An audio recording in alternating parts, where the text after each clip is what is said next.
Hey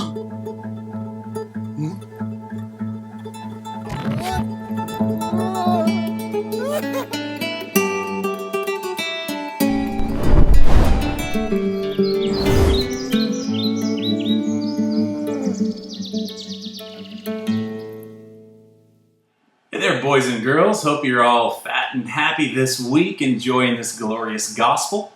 One of the questions we often get is, how do you deal with the book of James? Now, this is kind of a big question, all right, but there are a lot of passages in the book of James that people rightly say they sound non-gracious. Now, I can't go through the entire book of James in 10 minutes, but I'll give you a little bit of an overview, and I want to put it into perspective. Okay, so let's back up a minute. If you read the book of James backwards, you are going to get really screwed up. Okay, salvation is not about faith plus works. The Apostle Paul makes this overabundantly clear in his letters. The truth we see in James is that if we have faith, then of course it will spill forth in good works as a fruit. Of course there is a lifestyle change. Of course you begin to be the good boy that you really are. But works are not the surcharge to salvation. There's a difference in works for righteousness and works of righteousness. Because you are righteous, therefore you do good stuff, but you're not buying your righteousness.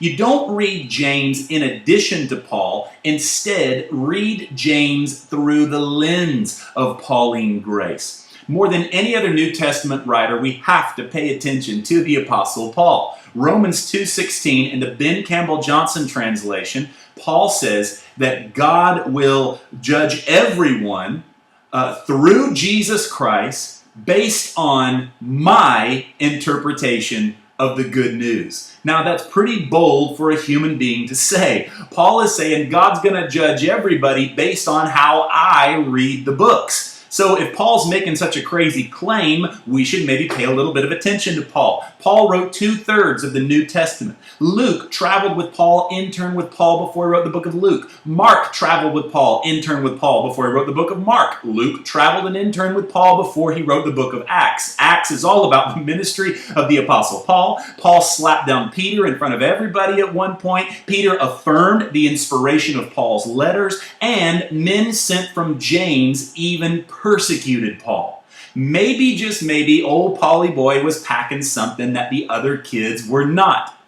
Paul's letters are not an addendum added on after Matthew, Mark, Luke, and John. Any theologian worth his salt and paper clips can tell you that Paul's letters were written decades and decades before Matthew, Mark, Luke, and John. As a matter of fact, they are giving historical evidence, the four Gospels are, of the Lord's earthly ministry in order to back up this revelation of grace that Paul was vehemently preaching, the revelation of the finished work of the cross. Now look, if you are just stuck in the red letters of Jesus before the cross, you are only going to see him preaching law on steroids. I mean, even tougher than Moses. Moses said not to commit adultery, but Jesus says you just glance at some porn, you've already done it. Moses said not to kill anybody. Jesus says you just flip them off in traffic, you've already done it.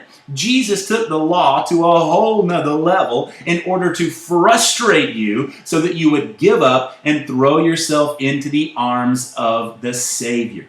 Matthew, Mark, Luke, and John are not the gospel. You can call them the Gospels, that's fine. But the gospel is the revelation of what Jesus accomplished single-handedly on the tree. A great exchange took place, and it is most clearly articulated through the letters of the Apostle Paul.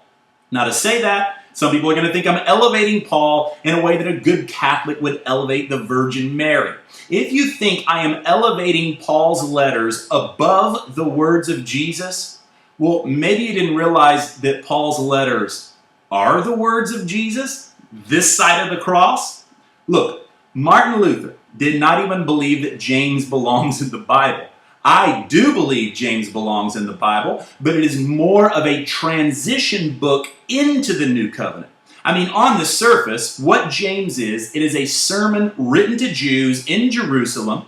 It is a transitional book for people moving out of a Judaic mindset and into a Christian one. Once you become established in the grace of the cross, you realize that James is speaking in part, still in some shadows that are clarified by the full announcement of the gospel. He starts out with some basic moral instruction on faith, perseverance, temptation, loose speech, favoritism, moral issues. He goes on to say that breaking any point of the law makes you an all-out lawbreaker.